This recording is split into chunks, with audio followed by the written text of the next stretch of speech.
Mixer and Twitch. What are the pros and cons of each? I will be talking about that and much more in today's Geek Update.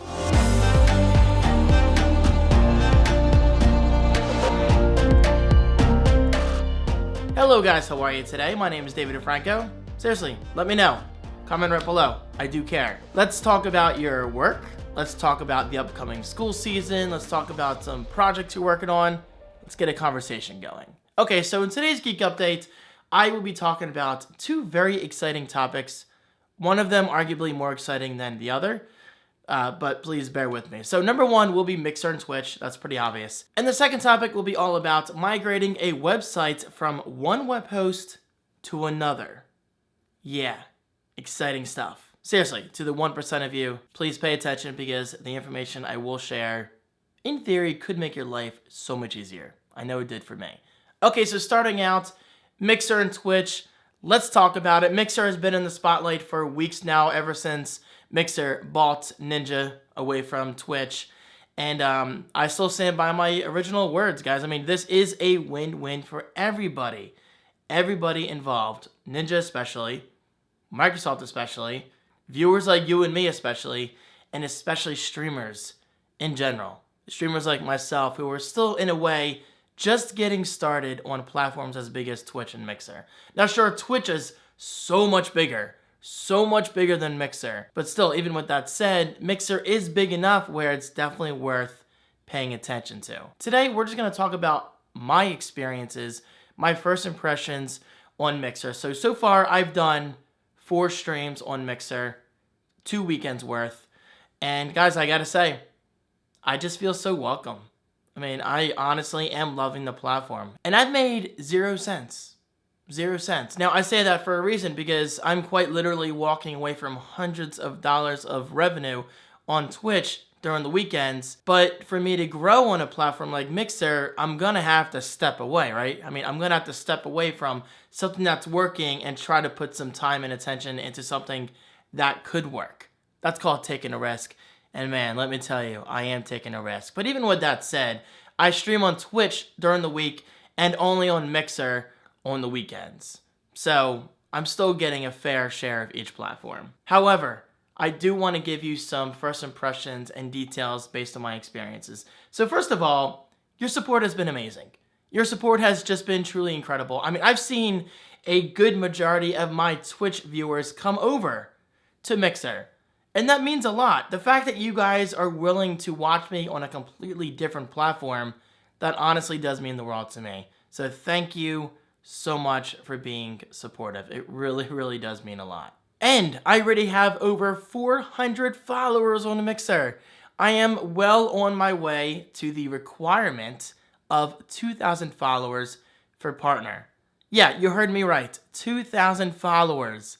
That's really not that hard to accomplish in my opinion. I mean, especially based on what I'm doing week to week right now. I mean, just the other day alone, mostly because of the weekend vlog, I picked up nearly 200 followers in one day.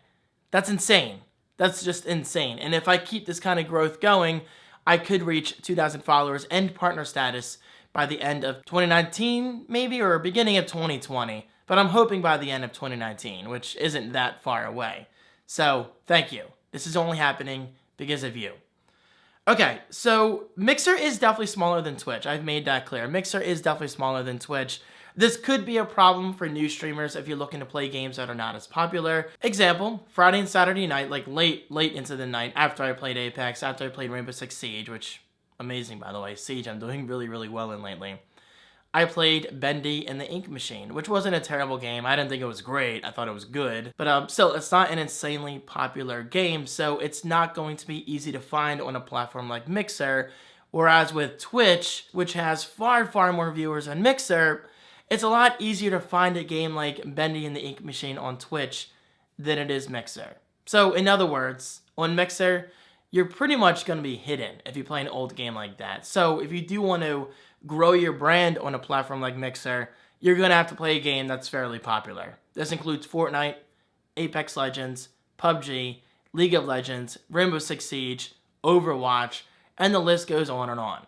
So don't think you only have to play like a super popular game, but you definitely have to play something that's still quite relevant. Now, this is interesting. This is the next thing I want to talk about. Mixer gives you Sparks, which is a free currency, something Twitch does not do. Okay, so what are Sparks? Well, currently, Sparks do literally nothing for my currency. I make 0 cents, $0. I'm making nothing on Mixer. I'm purely putting my time in to grow my channel, to grow my brand, to just grow, to get bigger.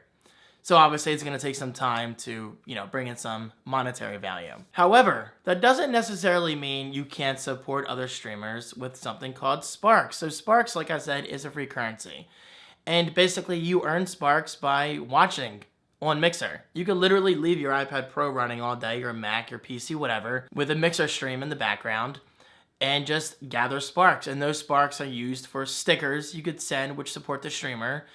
You could do rallies. For instance, I've already had a few people do I think it's $200,000 rally with a beach ball, and people in the chat room literally have to click their mouse or tap on their phones and tablets to keep the beach ball in the air. So that's really cool. Like, that blew my mind the first time I saw it. So here I am playing a game like Apex, and you guys are playing your own game of keep the ball in the air in the chat room. It's a really cool element, and it just kind of brings people together. I love that, and I've never seen anything like that on Twitch. The fact that Mixer is doing something incredibly unique, I think that's awesome. I think that's really, really cool.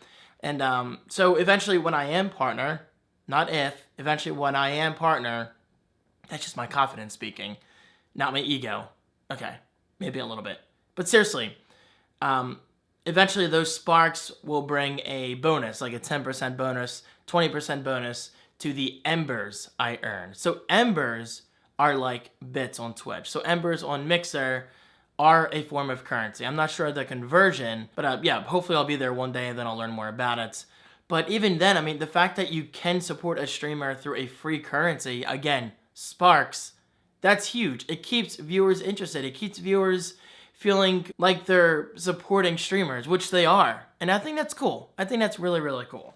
Anyway, I'm not going to spend too much time on Sparks. I just think that's a fascinating currency. Okay, so keeping on the topic of monetary value, let's talk about subscribing. So on Mixer, if your partner, I don't know why I just locked my phone. If you want to sub to someone on Mixer, I believe it's $6. Whereas on Twitch, it's $5. No, yeah, it's $1 more. It's not a huge deal, right? It's not going to break the bank. However, that is worth keeping in mind because sometimes subs might add up. You might not want to support multiple streamers on Mixer. But at the same time, you're also supporting streamers in a bigger way because in theory, Mixer streamers should get a bigger cut because you're getting more money in the long run. Not sure how that works, but in theory, that could be a good thing. But it could also be a bad thing if you're a viewer who's tight on money and you want to support multiple streamers, like I said. That's certainly going to add up. But at the same time, you have Sparks. So Sparks are a nice offset of supporting a streamer without actually spending money. You see what I mean? Mixer actually gives the viewer multiple ways to financially support a streamer, which I think is great. So finally, with all that said, will I be dropping Twitch? As of right now, no. No, that would be incredibly stupid. That's like me turning to Patreon and just dropping YouTube altogether. I would never do that because YouTube is YouTube. YouTube is important to me. It's my primary outlet to put out videos like this. Whereas with Patreon, people can support me on the side, which I greatly, greatly, greatly appreciate. Patreon has literally been a life changer. But will I get that same kind of effect going from Twitch to Mixer? I don't know. I don't know. That's the scary part about it, but also exciting at the same time. I don't know what the future holds. But the fact that Mixer is growing day by day because of Ninja going over there, that's huge. That's huge for a variety of reasons, which I'm not going to go into again, believe me. I just get excited about this stuff, so I tend to repeat information. Sorry about that. But as of right now, I do put most of my time on Twitch, as I made clear. I stream on Mondays, Tuesdays, Wednesdays, and Thursdays on Twitch, and Mixer, I only stream on Fridays and Saturdays. So that's 6 days out of the week that I'm streaming live online, which I love. So 4 days for Twitch, 2 days for Mixer. Right now, I think that's a fair balance because I have a lot more support over Twitch and I don't want to alienate my Twitch audience. But at the same time, I want to put some decent time and energy into Mixer, so I think 2 days is fair. Now, eventually, maybe one day if I'm partner, or when I'm partner. Remember, not if, when. Confidence is key. One day when I am partner on Mixer, will I be dropping Twitch altogether?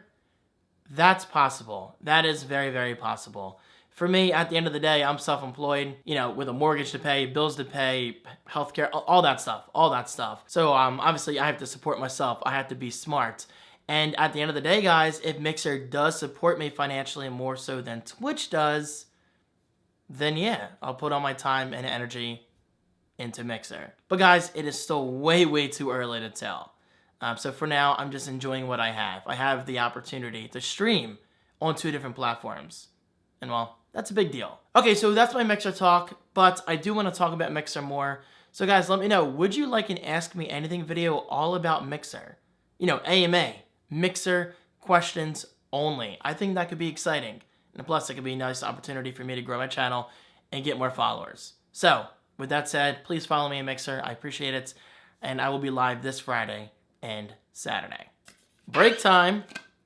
Look at this Mario bottle. Just wet myself. Gotta stay hydrated.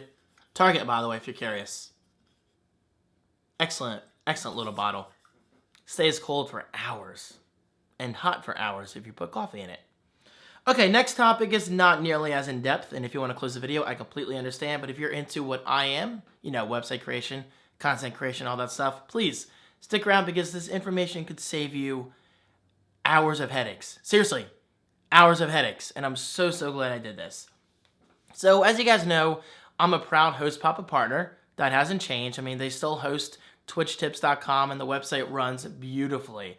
I never have problems with Twitch tips.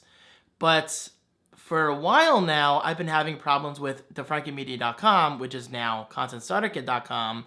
And now and then, I would get warning emails from Host Papa, basically saying that my website is using excess resources or something like that, which puts my website in danger of, the server having downtime. And because it's shared hosting, I was technically alienating other people in the same server. So I understand the warning. What I don't understand is how I got to that point, because Twitch Tips receives so much more traffic than Content Starter Kit does.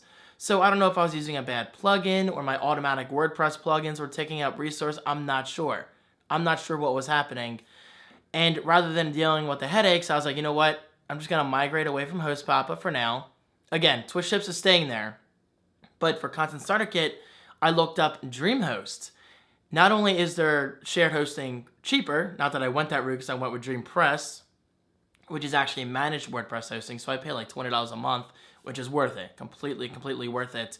So DreamPress includes a website migration tool because they actually have a dedicated migration team over at DreamHost.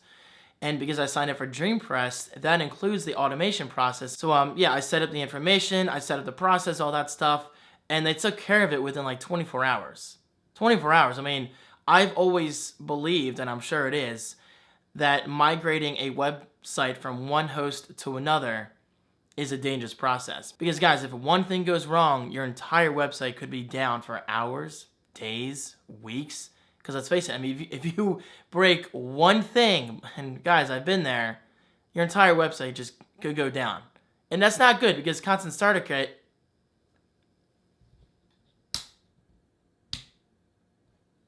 that was buzzing. That's what happens when you buy a cheap lighting kit. Anyway, Content Starter Kit has a bunch of affiliate links which have the potential to generate me revenue. And I can't have that being down. So yeah, it was important for me to have that website up at all times. And guys, I'm really happy to say DreamHost did a perfect job. Like, they transferred the entire website. They transferred all my plugins, my posts, my images, all that stuff. Like, it's there. Go to contentstarterkit.com. Not only was it a seamless migration, but for me, the website actually feels faster now. Like, it actually feels faster, which is great. So I know this information is probably boring, but to maybe one or two of you watching this video, if you are thinking of migrating a website and you want to do it headache-free, you should really consider going through DreamHost. Not only because they made the process incredibly easy, but because I'm also a DreamHost affiliate, so if you want to support my content at the same time, please do so. My DreamHost link is right below. Now, I'm not making this video to make money. I'm legit interested in sharing my knowledge with you. So yeah, I'm just very thankful that they made the process incredibly easy, incredibly seamless. So guys, they have it. Another Geek update in the books. I love it. And of course, it wouldn't be a Geek update without all the links right below. So check out my Twitch, check out my Mixer, check out my links to DreamHost and HostPapa, because I want to make it clear. HostPapa is still a great service. They're extremely reliable and affordable, because for Twitch tips, I have had zero issues. So I think it was maybe a user error. Maybe I installed a bad plugin. I'm not sure. But either way, I just picked up a new web host that I'm enjoying. So yeah, I mean, I'm enjoying both HostPapa and DreamHost. And I think that's exciting. Guys, thank you so much. I hope you're having a great day. Oh, and finally, if you have any future ideas for Geek Update topics, let me know right below. Your support means a lot, and I'll see you next time. Peace.